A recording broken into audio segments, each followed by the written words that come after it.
अस्सलामु अलैकुम व रहमतुल्लाहि व बरकातुहू। जिसका बेटा हाफिज़े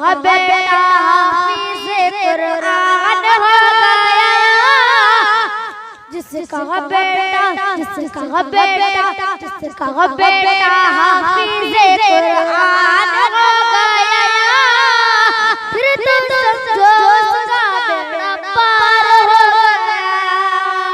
जिसका बेटा हाफिज़े कुरान हो गया, फिर तो समझो उसका बेड़ा पार हो गया। महशर में जो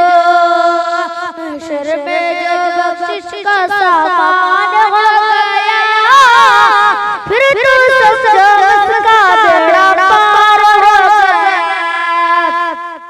एक हाफिज़ का रुतबा क्या है, कल को पता चल जाएगा।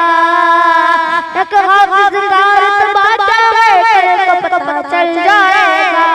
ऐसा बनावर ताज मिलेगा, सूरज भी शर्माएगा।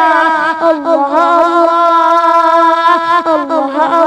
रब का जो मेहमान हो गया, फिर तो समझो उसका बेड़ा पार हो गया। एक हाफिज़ को हुक्म मिलेगा, पढ़ता जा चढ़ता जा। हाफिज़ को हुक्म मिलेगा, पढ़ता जा और चढ़ता जा।